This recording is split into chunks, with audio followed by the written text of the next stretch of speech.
जनता अब अपनी तरक्की पर लगा हुआ ताला खोलना चाहती है और इसीलिए उसने अपनी फिंगर की से पंजाब में नई पार्टी को मौका दिया है, तो यूपी और उत्तराखंड सहित बाकी 4 राज्यों में पुरानी सरकारों की ही वापसी कराई है। अगर उत्तर प्रदेश की बात करें तो पब्लिक की फिंगर की से बीजेपी की सत्ता का जो ताला खुला है, उसमें कई ऐसे विधायक भी हैं जो पहली बार जीतकर विधानसभा पहुंचे हैं। उनमें से कुछ ऐसे भी हैं जिन्होंने काफी सरप्राइज परफॉर्म किया है। इन्हीं में से एक है पूर्व आईपीएस ऑफिसर और कानपुर पुलिस के कमिश्नर रहे असीम अरुण। कन्नौज सदर जैसी बीजेपी के लिए मुश्किल रही सीट से विधानसभा पहुंचने के बाद अब यूपी पुलिस के सुपर कॉप रहे असीम राजनीति में कैसी असीम संभावनाओं को खोज रहे हैं, इस बारे में एबीपी न्यूज ने उनसे बात की है। मेरे साथ इस वक्त असीम अरुण साहब हैं जो कन्नौज सदर सीट से पहली बार विधानसभा में दाखिल हो रहे हैं और उनका परिचय सिर्फ इतना नहीं है, वो 1994 बैच के आईपीएस ऑफिसर हैं जो कई बड़े पदों पर यूपी पुलिस में रहे हैं और अब उन्होंने खाकी को अलविदा कह के मैं कहूँगा कि खादी का दामन थाम लिया है और अब विधानसभा में वो आ चुके हैं। असीम जी, ये जो जनता की फिंगर की से आपकी सत्ता का, आपकी पार्टी की सत्ता का दरवाज़ा खुला है, आपकी क्या प्रतिक्रिया है जनता के प्यार पर आपके लिए?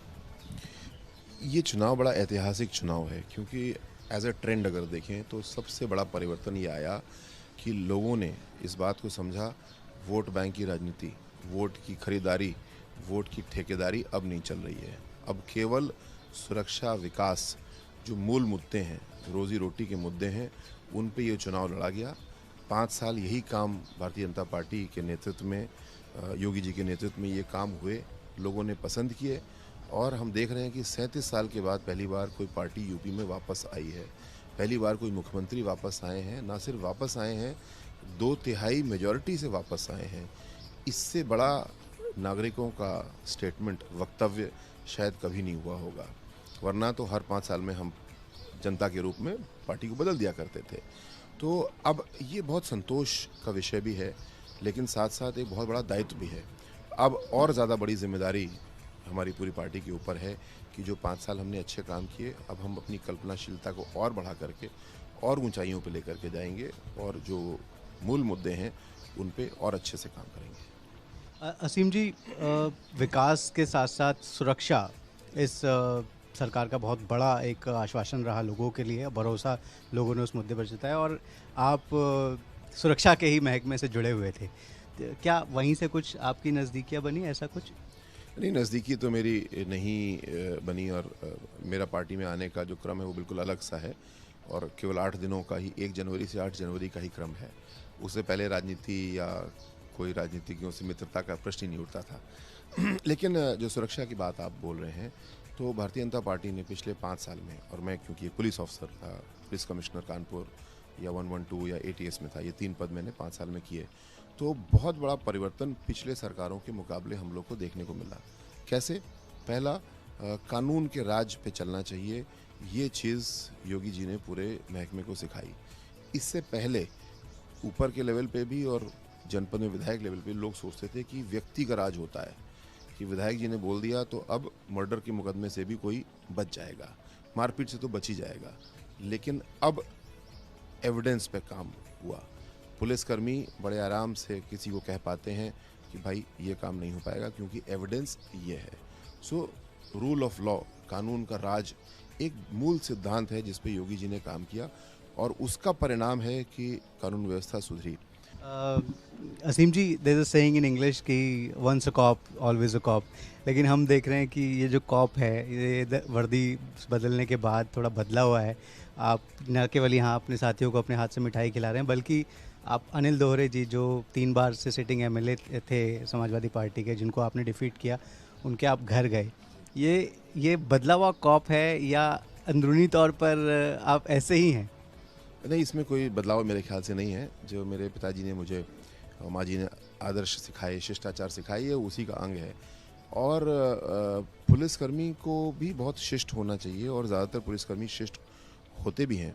कोई एक आध जो गलती करते हैं तो विभाग उनको दंडित करता है, सुधारता भी है। जो आपने अंग्रेजी में बोला तो एक कहावत और भी है कि फर्म बट कर्टियस पुलिस, नियम, रूल ऑफ लॉ है, लेकिन प्यार से बात करते हैं, जब दस्तखत करने का, कलम से लिखने का समय आता है तो बिल्कुल नहीं डरते हैं, कानून के मुताबिक काम करते हैं। असीम अरुण जी का ये कहना है कि उनके लिए पद केवल एक पड़ाव है, आगे बहुत यात्रा बाकी है। हम भी उन्हें ये शुभकामनाएं देते हैं कि वो ऐसे ही अपनी इस जो राजनीतिक जीवन की पारी है उसमें सफल हों और जो वादे उन्होंने जनता से किए हैं उसमें वो कामयाबी हासिल करें। कैमरामैन प्रमोद के साथ विकास कौशिक, एबीपी न्यूज़, कन्नौज। प्रगति भी परिवर्तन भी अब चलेगी फिंगर की। जनता की फिंगर की ताकत से उत्तर प्रदेश में भारतीय जनता पार्टी ने बहुत शानदार वापसी की है सत्ता में। राजेश चौधरी जी जो इस वक्त हमारे साथ हैं, मथुरा की माट जो विधानसभा है वहाँ से आप निर्वाचित हुए हैं और आपने 8 बार के एमएलए रहे श्याम सुंदर शर्मा को पटकनी दी है। इस मुश्किल लड़ाई को जीतकर कैसा आप महसूस कर रहे हैं? खिलाफ विद था, इसमें कोई शक नहीं है और लगातार 8 बार से वो जीतते चले आ रहे थे, तो लोगों के मन में ये शंका थी कि कैसे हराएंगे राजेश। पर मेरा आत्मविश्वास था और पिछले 10 साल से मैं उस क्षेत्र में काम कर रहा था। लोगों के बीच रहना, लोगों की समस्याओं का समाधान करना, लोगों के दिल की बात जानना, उसी का परिणाम है कि आज पार्टी की लहर थी। भारतीय जनता पार्टी चारों तरफ से जीत करके आई है। मोदी जी के नाम का बोलबाला है, योगी जी के नाम का बोलबाला है, दोनों को लोग पसंद करते हैं। आज भारतीय जनता पार्टी गरीब की पार्टी बनी है, तो उन लोगों को मैं ये समझाने में कामयाब रहा कि असली जो मार्ट का विकास करने वाला कोई हो सकता है तो राजेश चौधरी जी है। उसी का परिणाम है आज मैं आपके सामने बैठा। जनता का जो विश्वास आपकी पार्टी ने जीता है, जनता की फिंगर की ताकत जो आपने अर्जित की है, उसका जो श्रेय मैं कहूँगा वो आपके से देंगे। फिंगर की ताकत तो है, आपने जो टाइटल चुना है वो भी प्रशंसनीय है बहुत। फिंगर की ही तो ताकत है, बाकी दूसरी कोई ताकत नहीं है। लोकतंत्र में तलवारें चलती नहीं है, गोली चलती नहीं है। यहाँ तो असली तलवार तो ईवीएम पे चलती है, जहाँ फिंगर आपको दबाना है। इसमें कोई संदेह नहीं है कि नरेंद्र मोदी या दुनिया के सबसे लोकप्रिय नेता हैं। बीजेपी, कमल का चिन्ह और मोदी, और उसमें 4 चांद लगाने का काम किया योगी जी महाराज ने। बुलडोजर बाबा आज उनको कहते हैं। वो जो कानून का राज स्थापित किया वो योगी जी महाराज ने किया, उस पर भी बहुत बड़ा वोट हम लोगों को मिला। तो ये थे हमारे साथ माट विधानसभा से नए चुने गए जनप्रतिनिधि विधायक राजेश चौधरी जी, जिनका पूरा विश्वास है कि वो अपने कामों पर खरे उतरेंगे और जनता की ताकत, जनता की जो फिंगर की ताकत है वो एक बार फिर उनका साथ देगी अगले विधानसभा चुनाव में। कैमरामैन हेमंत के साथ विकास कौशिक, एबीपी न्यूज़, माट, मथुरा से। उत्तर प्रदेश में लखनऊ सत्ता का केंद्र है, लेकिन 403 विधानसभा सीटों वाले इस राज्य में सुदूर पूरब से लेकर पश्चिम तक अलग अलग आवश्यकताओं और समस्याओं वाले क्षेत्रों का प्रतिनिधित्व करने वाले विधायक भी हैं। इनमें पूर्वी उत्तर प्रदेश के कुछ नामी चेहरों तक भी पहुंचा एबीपी न्यूज और जाना कि आखिर पब्लिक की फिंगर की से अपनी सत्ता का ताला खुलने के बाद अब उनका एजेंडा क्या है। माधवन जी, आप दूसरी बार विधानसभा में पहुंचे हैं और जनता ने अपनी फिंगर का सही इस्तेमाल करके आपकी सत्ता का ताला खोला है। इसका श्रेय आप किसको देंगे और क्या है आपकी प्रतिक्रिया जनता के इस फैसले पर? लोग माने या न माने, पिछली बार से भी बड़ी लहर थी। 2017 से ये बड़ी लहर थी। आप देखेंगे परसेंटेज में तो वोट ज़्यादा मिला। हर विधानसभा क्षेत्र में वोट बढ़ा है भारतीय जनता पार्टी का और अच्छे लोग जीते हैं, अच्छे बहुमत से जीते हैं। और उसमें सबसे बड़ा मैं धन्यवाद दूंगा लोकतंत्र में, जो आज जात की बात होती थी उत्तर प्रदेश में, जातियों के बंधन तोड़ करके लोगों ने वोट किया। मुझे सभी समाज का, सभी वर्गों का वोट मिला। इसका सरकार की योजनाओं, माननीय मोदी जी और माननीय योगी जी ने जो विकास कार्य किए उनको जाता है। आप किस एजेंडे के साथ काम करने वाले हैं? आपकी प्राथमिकताएं क्या हैं? क्षेत्र में काफ़ी समस्याएं हैं। दुर्गम क्षेत्र है और बहुत दुरूह क्षेत्र है, बहुत विस्तृत भी क्षेत्र है, क्योंकि देहाती क्षेत्र ज़्यादा है। तो इसमें काम करने की बहुत बड़ी आवश्यकता भी है। बहुत सारे विकास कार्य सरकार ने किए, कुछ अधूरे रह गए, उनको भी पूरा करना है। बाकी हमारे क्षेत्र में 4-5 प्राथमिकता मैंने तय की हैं, विकास की प्लानिंग बना के रखी है और इन 5 वर्षों में सारे कार्य कर करके क्षेत्र को पुनः एक आदर्श और विकसित विधानसभा बनाने का प्रयास करूंगा। जब भी रानू भैया के नाम का जिक्र होता है तो लोग दबंगई से जोड़ते हैं कि रानू भैया की छवि जो है वो काफ़ी दबंग नेता की है। तो इस छवि में कुछ बदलाव लाने की कोशिश करेंगे आप दूसरी पारी में, या जैसा अभी तक लोगों को पसंद आता आपका अंदाज वैसा ही रहेगा? नहीं, देखिए, हमें इसीलिए लोग वोट करते हैं, इसीलिए मेरा समर्थन करते हैं कि हम अन्याय के आगे खड़े होते हैं। नेता का मतलब ये नहीं है कि हाथ जोड़ करके सबको नमस्ते करे। अगर कहीं गलत हो रहा तो उसका विरोध करना भी नेता का दायित्व होता है। इस स्वभाव के कारण लोग मुझे पसंद करते हैं और मुझे लगता है कि नेता का स्वभाव ऐसा होना भी चाहिए। अपने जो लोग हैं समाज के प्रति उनका सम्मान करिए, उनके प्रति सहज रहिए, लेकिन जो दुष्ट हैं, जो गलत लोग हैं, उनके प्रति यदि आप तन के खड़े नहीं होंगे, आपका सीना अपना नहीं लगाएंगे तो जनता आपको कभी पसंद नहीं करेगी। जनता आपको इसलिए चुनती है कि उसकी हर प्रकार की मदद आप करें। सुल्तानपुर से विधायक श्री विनोद सिंह जी हमारे साथ हैं। तो विनोद जी, मैं आपसे पूछना चाहूँगा कि जनता ने ये जो अपनी फिंगर की से जो आपका और आपकी पार्टी का दोबारा सत्ता में आने का रास्ता खोला है, इस पर आप किस तरह से जनता को धन्यवाद देना चाहेंगे और इस जीत का श्रेय आपकी नज़र में किसको है? जीत का श्रेय तो इसमें दो राय नहीं कि जो हमारे भारतीय जनता पार्टी, जो कि विश्व की सबसे बड़ा संगठन है ये, और इसके मुखिया जो हैं आदरणीय मोदी साहब और प्रदेश में आदरणीय योगी साहब, उनकी नीतियों का पहली बार ऐसा देखा गया है कि गवर्नमेंट ऑफ इंडिया या उत्तर प्रदेश गवर्नमेंट ने जो नीति बनाई है उसका लाभ सीधे सीधे लाभार्थियों तक पहुंचा है। तो विनोद सिंह जी, एक आखिरी सवाल मेरा कि अब अगले 5 साल में जनता को किस तरह से बेहतरी के रास्ते पर ले जाने का एजेंडा है आपका? तो वही ये सुल्तानपुर का सबसे बड़ी समस्या है ट्रैफिक कंजेशन, जाम की बहुत ज़्यादा है। इस पे जब तक मैं प्रशासनिक अधिकारियों से, डिस्ट्रिक्ट एडमिनिस्ट्रेशन से या राज्य में अधिकारियों से बात करके कि भाई इस समस्या का क्या निदान है, कैसे किया जा सकता है, तो ये जनता जनार्दन के द्वारा चुने गए नुमाइंदों से कि अब वो खुद को मिले इस जनमत का कर्ज चुकाने के लिए जनता की बेहतरी के लिए क्या एजेंडा सामने रखकर काम करेंगे। इस कड़ी में आपको लिए चलते हैं उत्तर प्रदेश की राजधानी लखनऊ, जहां हमारे सहयोगी ने बात की नए चुने गए विधायकों से और उन्होंने अपना एजेंडा बताया। अब चलेगी फिंगर के इस खास कार्यक्रम में। मैं इस वक्त भारतीय जनता पार्टी के लखनऊ स्थित कार्यालय में हूं और इसी सिलसिले में हमारे बीच में भी एक खास नेता हैं। उनके बारे में कहा जाता है कि वो नब्ज पकड़ते हैं लोगों की और उससे उनका इलाज करते हैं। वो पेशे से डॉक्टर हैं। मैं डॉक्टर नीरज बोरा साहब की बात कर रहा हूँ, जो लखनऊ उत्तर सीट से दोबारा विधानसभा के लिए निर्वाचित हुए हैं। डॉक्टर साहब, बहुत बहुत स्वागत है आपका। नमस्कार, थैंक यू। शुभकामनाएं भी हमारी तरफ से। धन्यवाद आपका, बहुत बहुत धन्यवाद। तो नीरज जी, मैं आपसे जानना चाहता हूँ डॉक्टर साहब कि जो आपको ये दोबारा जीत हासिल हुई है और जनता ने अपनी फिंगर की ताकत से, उसकी स्याही की ताकत से विधानसभा का ताला खोला है दोबारा आपके लिए, क्या कहेंगे जनता पर? मैं क्षेत्र की जनता जो कि जनार्दन है उसको बहुत बहुत धन्यवाद देता हूँ कि उसने अपने उंगली से बटन दबाया और उंगली की स्याही ने करिश्मा दिखाया। उत्तर प्रदेश के इतिहास में 37 वर्ष बाद कोई लोकप्रिय सरकार दोबारा जीती है, दोबारा जिसे क्या कहते हैं काम करने का अवसर प्राप्त हुआ है बराबर। तो यह इस बात का प्रमाण है कि लोग विकास चाहते हैं, लोग कानून व्यवस्था चाहते हैं और विकास का मॉडल और कानून के राज को अगर सरकार लेकर चलती है तो लोग दोबारा उसको वोट देते हैं। तो जनता दोबारा अपनी फिंगर की ताकत से आपको विधानसभा और सत्ता में वापस पहुंचाए। क्या एजेंडा आपने तय किया अगले 5 साल के लिए? देखिए, जनता ग्रोथ चाहती है और विकास चाहती है, जॉब्स चाहती है, जीडीपी बढ़नी चाहिए। प्रदेश उस राह पर चल रहा है। 5 साल में बहुत सारी योजनाएं बनी और 5 साल की जो कार्य योजना तैयार हुई है उसको अगले 5 साल में और दिखता हुआ, बनता हुआ लोग देखेंगे। और हर व्यक्ति की एक ही चाहत होती है कि जिस प्रदेश में वो रहता है वो प्रदेश देश का टॉप का प्रदेश कहलाए, लोग उसे बड़े सम्मान की दृष्टि से देखें। उत्तर प्रदेश उत्तम प्रदेश की राह पर चल पड़ा है और मुझे मालूम है कि इस 5 साल में जो डिलीवरी है वो बेहतरीन होगी और हर दृष्टि से डिलीवरी होगी।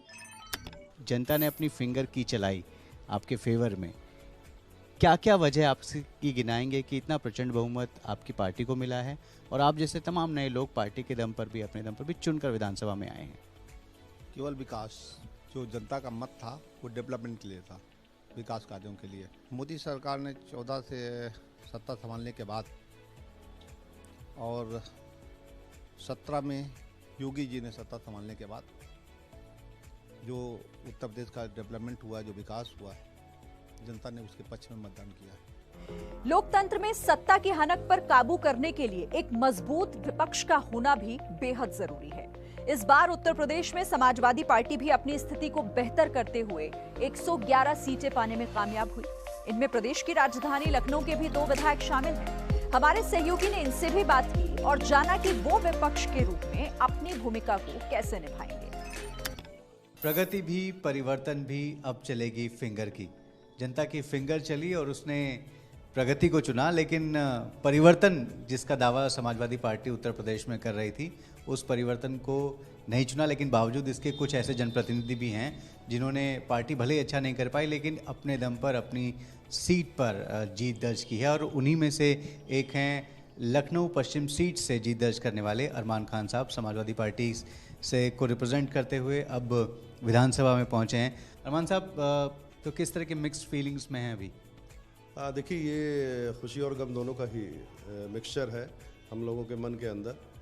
लेकिन ये कहना कि समाजवादी पार्टी ने पहले से अच्छा प्रदर्शन नहीं किया है, निश्चित तौर पर अगर आप वोटों का प्रतिशत देखें और जो सीटों का आंकड़ा आप देखें तो हम लोगों ने पहले से काफ़ी अच्छा बेहतर प्रदर्शन किया है, लोगों का विश्वास जीता है और मजबूत किया है। निश्चित तौर पे कहीं ना कहीं कुछ ना कुछ कमी हम लोगों में रही है जिसकी वजह से हम लोग बहुमत में नहीं आ पाए, लेकिन एक जिम्मेदार और सशक्त विपक्ष अब की इस सरकार में आ रहा है। निश्चित तौर पे समाजवादी पार्टी के राष्ट्रीय अध्यक्ष माननीय अखिलेश यादव जी ऐसा निर्देश पहले भी दे चुके हैं हम सब लोगों को कि हम लोगों को जिस चीज़ के लिए जनता ने वोट दिया है उस चीज़ में जनता के साथ खड़ा रहना है, उनकी तकलीफ़ों में परेशानियों में खड़ा रहना है।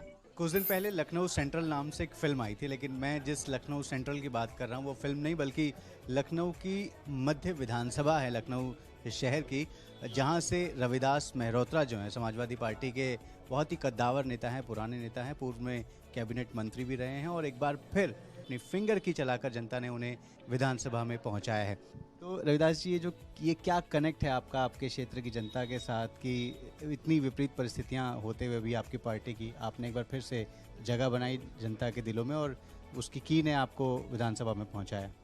हम लोग लगातार 5 साल जनता के सुख दुख में, उनके दर्द में उनके साथ रहते हैं और जनता की समस्याओं को लेकर के, जन मुद्दों को लेकर के लगातार हम लोगों ने 5 साल संघर्ष करने का काम किया है। इसलिए जनता ने हमको अपना प्यार, समर्थन और विश्वास देने का काम किया है। रविदास जी, आपके बारे में एक बड़ा दिलचस्प फैक्ट ये भी है कि आप 250 से ज़्यादा बार जेल गए हैं। हालांकि आप कोई आपराधिक मामले नहीं है आपके खिलाफ, लेकिन इतने सारे लंबित मुकदमे आपके खिलाफ रहे हैं और आपको जेल जाना पड़ा है, तो ये कैसे ये रिकॉर्ड बनता चला गया? आपातकाल में मैं 20 महीने लगातार जेल के अंदर बंद रहा। आपातकाल में जेल से रिहा होने के बाद लगातार हम लोगों ने छात्र युवा आंदोलन किए और उसके बाद जनता के मुद्दों को लेकर के हमने 47 साल में लगातार संघर्ष करने का काम किया और इन जन संघर्षों में हम 250 बार जेल गए। सारे मुकदमे धरना, प्रदर्शन, आंदोलन, सत्याग्रह के हैं। एक मुकदमा भी आज तक किसी से कहा सुनी के भी दर्ज नहीं है। तो जैसे जैसे तकनीक बदल रही है, अब तो एडवांस लॉक्स भी आ गए हैं जो आपकी फिंगर की से ही खुलते हैं और करते हैं आपकी सेविंग्स की सुरक्षा। इसी तरह आप भी जब वोट करते हैं तो अपनी फिंगर पर लगी हुई स्याही से आप ये सुनिश्चित करते हैं कि आप अगले 5 साल अपने हितों की सुरक्षा का जिम्मा किसे सौंपने वाले हैं। आज हमारी इस खास पेशकश अब चलेगी फिंगर की में। फिलहाल इतना ही। आप देखते रहिए एबीपी न्यूज, आपको रखे आगे।